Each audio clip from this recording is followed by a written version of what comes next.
आयाराम गयाराम की जो राजनीतिक संस्कृति 1967 में शुरू हुई थी हरियाणा से, वह क्या थी। सुबह में जो एमएलए इधर होता था, दोपहर में वही विधायक दूसरे खेमे में होता था, शाम को तीसरे में और रात को चौथे खेमे में होता था। आयाराम गयाराम को रोकने के लिए राजीव गांधी ने 1985 में दल बदल विरोधी कानून बनाया था, लेकिन वह ज्यादा कारगर साबित नहीं हुआ। इसलिए इसे और मजबूत करने के लिए 16 दिसंबर 2003 को संसद को 91वां संविधान संशोधन विधेयक पारित करना पड़ा। इसके बावजूद जरूरत पड़ने पर राजनीतिक पार्टियां किसी न किसी तरह अपना उल्लू सीधा कर ही लेती हैं। आइए जानते हैं कि कहां से और कैसे शुरू हुई थी यह कहावत और किस तरह से यह वर्तमान में राजनीति का सबसे असरदार शब्द बन गया। नमस्कार, स्वागत है आपका एसएनए में। भारत आज का वो शो जो खबरों का विश्लेषण करता है। और खबरें कौन सी? खबरें वो जो आपसे संबंधित है, जो हरियाणा की राजनीति से संबंध रखती है और जिनके बारे आप सुनते आए हैं, उनको समझना चाहते हैं। इसीलिए स्पेशल न्यूज एनालाइज हम लेकर आते हैं।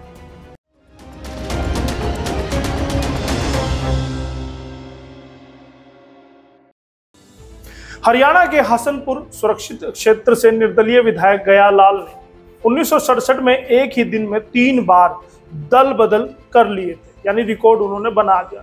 इसके साथ ही भारतीय राजनीति में आयाराम गयाराम का मुहावरा मशहूर हुआ था। 9 घंटे में बदली 3 पार्टियां। भारतीय राष्ट्रीय कांग्रेस से यानी कि आईएनसी से टूटकर आए विधायकों ने विशाल हरियाणा पार्टी नाम से एक नई पार्टी का गठन किया था। फिर उन्होंने दक्षिण हरियाणा के बड़े नेता राव वीरेंद्र सिंह की रहनुमाई में नई सरकार का निर्माण किया था। इसी दौरान फरीदाबाद क्षेत्र में आने वाले हसनपुर सीट के निर्दलीय विधायक गयालाल ने एक दिन में 3 पार्टियां बदल डाली थी। बताया जाता है कि गयालाल पहले कांग्रेस से यूनाइटेड फ्रंट में गए, फिर कांग्रेस में लौट आए और फिर 9 घंटे के अंदर ही यूनाइटेड फ्रंट में शामिल हो गए। उस समय वीरेंद्र सिंह ने कहा था, गयाराम अब आयाराम है, यानी कि जो गयाराम था वो अब आयाराम है। उसी के बाद ये मुहावरा प्रचलित हुआ था। 2019 के लोकसभा चुनाव की आहट महसूस होते ही निष्ठाएं बदलने का दौर भी शुरू हो गया था। यानी कि मैं बात कर रहा हूं 2019 की, जब लोकसभा और विधानसभा चुनाव आने थे। आए दिन कोई ना कोई नेता पाला बदल रहा था। जरूरी नहीं कि यह खेल हमेशा फायदे वाला ही हो। कई बार निष्ठाएं बदलने वाले नेता औंधे मुंह भी गिर जाते हैं, लेकिन यह सिलसिला है कि थमने का नाम नहीं ले रहा। चुनाव के दौर में अचानक बढ़ जाता है दल और दिल बदलने का खेल। हरियाणा के गठन के 52 वर्ष हो चुके हैं। इस दौरान यहाँ की राजनीति कई उतार चढ़ाव से गुजरी है। शायद ही कोई सरकार रही होगी जिसमें दल और दिल बदलने के खेल नहीं हुए। तब भी लोकसभा चुनाव से पूर्व ही नेताओं का पाला बदलना शुरू हो गया था। प्रमुख विपक्षी दल इनेलो के कई नेता जननायक जनता पार्टी, भाजपा और कांग्रेस में चले गए थे। कांग्रेस से भाजपा और भाजपा से कांग्रेस में नेताओं का जाना भी जारी था। अरविंद शर्मा टिकट लेने में रहे थे कामयाब और रणबीर गंगवा के हाथ नहीं लगा था कुछ भी। 3 बार के सांसद रहे डॉक्टर अरविंद शर्मा चुनाव पूर्व भाजपा में शामिल हुए थे और पार्टी ने उन्हें रोहतक जैसी हाई प्रोफाइल सीट पर प्रत्याशी बनाया था। आम आदमी पार्टी के अंबाला से उम्मीदवार पृथ्वीराज पहले खुद की पार्टी चलाते थे।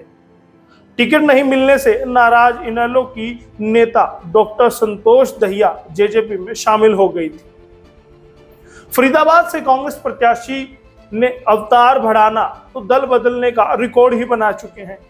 वर्ष 2014 के लोकसभा चुनाव में चौधरी वीरेंद्र सिंह, रमेश कौशिक, धर्मवीर और राव इंद्रजीत जैसे दिग्गज कांग्रेस छोड़ भाजपा में शामिल हुए थे और दोबारा सांसद बनने में भी सफल वो रहे थे। निष्ठाएं बदलने के खेल में दल बदल निरोधक कानून का बैरियर भी बेअसर है। यानी कि कानून बनाया गया था कि दल बदल को रोका जा सके, लेकिन वो भी बेअसर है। वो दल बदलुओं को नहीं रोक पा रहा। बात करें इनेलो के 4 विधायक, नैना चौटाला, पृथ्वी नंबरदार, अनूप धानक और राजदीप फोगाट जननायक जनता पार्टी की ओर चले वो गए थे। 2 विधायकों रणबीर गंगवा और केहर सिंह रावत ने भाजपा का दामन थाम लिया था। राज्य के शिक्षा मंत्री रहे राव बहादुर सिंह ने इनेलो छोड़कर कांग्रेस का दामन थाम लिया था। लोहारू के विधायक हीरानंद ने बदला था 7 बार दल। गयालाल के बेटे उदय भान हालांकि इन आरोपों को साफ नकारते हैं। उनका कहना है कि उनके पिता ने कभी भी राजनीतिक दल नहीं बदला। हालात के अनुसार उन्होंने दूसरे दलों का समर्थन जरूर किया। असल में संसद में उमा शंकर दीक्षित ने पहली बार आया राम गया राम बोला था, बाद में इसे मेरे पिता से जोड़ दिया गया। वैसे ये मुहावरा लोहारू के विधायक हीरानंद आर्य पर फिट बैठता है, जिन्होंने 7 बार राजनीतिक दल बदला। ये कहना है गयालाल के बेटे का। हरियाणा में अभी तक 19 विधायकों ने गंवाए हैं पद, यानी कि दल बदल से नुकसान भी हुए। जैसा मैंने पहले भी जिक्र किया था कि कई बार दल बदलुओं को औंधे मुंह की खानी पड़ती है या औंधे मुंह उनको गिरना पड़ता है। तो 19 विधायकों ने गंवा दिए थे पद। हरियाणा के इतिहास में अभी तक कुल 19 विधायक दल बदल के चलते अपनी विधायकी गंवा चुके हैं। दल बदल निरोधक कानून के तहत विधायकों की सदस्यता खत्म करने की शुरुआत पूर्व मुख्यमंत्री ओम प्रकाश चौटाला की सरकार में हुई थी। वर्ष 1991 में चौटाला की सिफारिश पर तत्कालीन स्पीकर हरमोहिंदर सिंह चट्ठा ने अपनी ही पार्टी लोकदल के 3 विधायकों मुंडाल से वासुदेव शर्मा, फिरोजपुर झिरका के अजमत खान और साहलवास के राम नारायण की सदस्यता रद्द कर दी थी। चौटाला की सरकार में यही कहानी वर्ष 2000 में फिर से दोहराई गई, जब 8 विधायकों को अयोग्य करार दिया गया।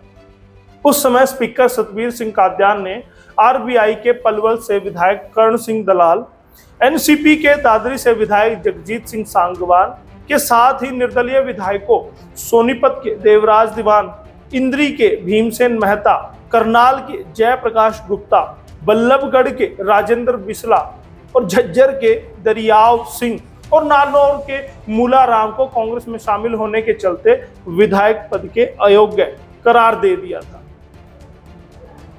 सिलसिला यही नहीं रुका, फहरिस्त बड़ी लंबी है।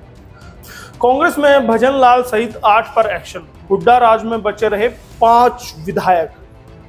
वर्ष 2008 में कांग्रेस से अलग होकर हरियाणा जनहित कांग्रेस यानी कि हजका बनाने वाले पूर्व मुख्यमंत्री भजन लाल, गोहाना के विधायक धर्मपाल मलिक, इंद्री के विधायक राकेश कंबोज को तत्कालीन विधानसभा अध्यक्ष रघुवीर सिंह कादयान ने दल बदल कानून के तहत दोषी ठहराते हुए विधानसभा की सदस्यता रद्द कर दी थी। वर्ष 2011 में हजका के 5 विधायकों सतपाल सिंह सांगवान, विनोद भयाना, राव नरेंद्र सिंह, धर्म सिंह छोकर और जीले राम शर्मा को कांग्रेस में शामिल होने के बावजूद तत्कालीन स्पीकर कुलदीप शर्मा ने बचाए रखा, लेकिन हाई कोर्ट ने विधानसभा से उनकी सदस्यता रद्द कर दी थी। बाद में मामला सुप्रीम कोर्ट तक पहुंचा, जहां पर इन विधायकों को राहत मिल गई थी, लेकिन नहीं लागू प्रधानों पर। आपको सुनकर ताज्जुब होगा कि दल बदल कानून विधायकों पर तो लागू होता है, लेकिन जो चेयरमैन होते हैं, जिला चेयरमैन होते हैं नगर पालिकाओं के, नगर परिषदों के, उन पर यह लागू नहीं होता। हरियाणा में चुनाव जीतने के बाद मनमर्जी से दल बदल सकते हैं मेयर और परिषद पालिकाओं के प्रधान। हरियाणा में चुनाव जीतने के बाद निकायों के प्रमुख दल बदल सकते हैं। स्थानीय निकायों के प्रतिनिधियों को दल बदल से रोकने के लिए कानून बनाने से सरकार ने इनकार कर दिया था। सरकार ने इसकी जानकारी आयोग को भी दी थी और कहा था कि दल बदल कानून के दायरे में ये चेयरमैन नहीं आते। तो दल बदल पर आपकी क्या राय है? क्या आपको लगता है कि यह हरियाणा की राजनीति को दीमक की तरह खा रहा है, या फिर यह स्वच्छ राजनीति को नहीं आगे आने दे रहा? आपकी राय जो भी हो, आया राम गया राम पर हमें जरूर बताइएगा। कमेंट के माध्यम से आप अपनी जानकारी हमारे साथ साझा कर सकते हैं, और एसएनए में किस नेता को सुनना चाहते हैं और एसएनए में किस घटनाक्रम का जिक्र आप सुनना चाहते हैं, हमें कमेंट करके कह सकते हैं। बहुत बहुत धन्यवाद। कैमरा सहयोगी दीपक के साथ यशपाल कच्चे।